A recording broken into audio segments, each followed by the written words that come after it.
सरकारला delimitation bill जे आहे, परिसीमन बिल, महिला आरक्षणाच्या निमित्तानं 50% जागा वाढवणारं असू शकतं, किंवा मागचं जे 2/3 बहुमतानं पारित होऊ न शकलेलं ते बिल आहे ते सरकार आणू पाहतंय, आणि त्यासाठी जे आवश्यक नंबर पाहिजे आहेत 361, त्याची जुळवाजुळव सरकारच्या वतीनं सत्ताधारी पक्ष हा ठिकठिकाणच्या नेत्यांना भेटून, खासदारांना भेटून करतंय.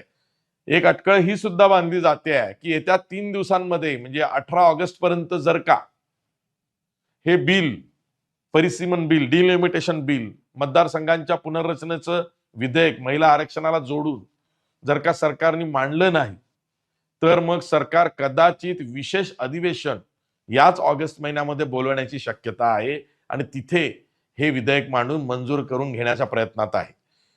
हा जो सरकारचा मनसुबा आहे तो विरोधी पक्षाला माहीत झालेला आहे. खास करून इंडिया अलायन्स मधले जे पक्के विरोधक आहेत, जे एकमेकांना साथ देऊन आहेत, जसं की राहुल गांधींची काँग्रेस, ममता बॅनर्जींची तृणमूल काँग्रेस, तेजस्वी यादवांची राजद म्हणजे राष्ट्रीय जनता दल, आणि समाजवादी पक्ष म्हणजेच अखिलेश यादव यांचे जे पक्ष आहेत हे डिलिमिटेशन बिलला विरोध करत आहे.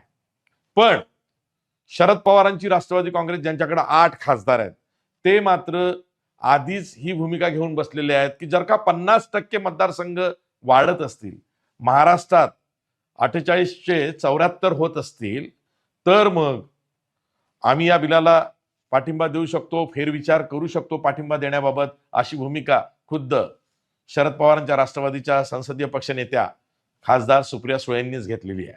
आज सुप्रिया सुळेंच्या नेतृत्वात शरद पवारांच्या लोकसभेच्या 8 खासदारांनी पंतप्रधान नरेंद्र मोदींचीही भेट घेतलेली आहे, आणि त्यामुळे सुद्धा उलटसुलट चर्चा सुरू झाली आहे. तिकडं द्रमुक म्हणजेच MK स्टॅलिन यांचा द्रमुक पक्ष जो आहे त्याच्याकडे 22 खासदार आहेत.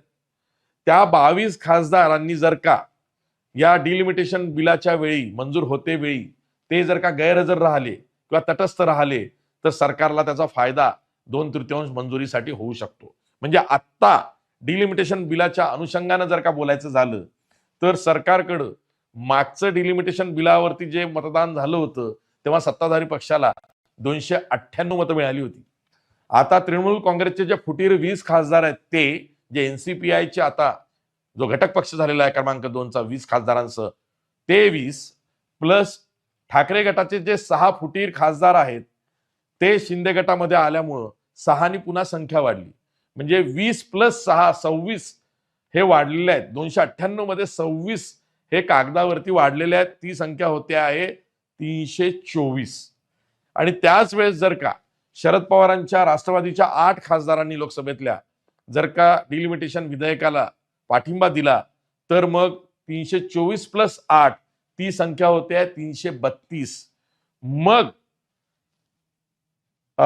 द्रमुकचे 22 खासदार जे आहेत ते जर का तटस्थ राहिले, गैरहजर राहिले, आणि 5 जे छोटे मोठे पक्ष, अपक्ष यांनी जर का मदत केली, तर 361 जे बहुमत आहे 2/3 ते खाली येऊ शकतं.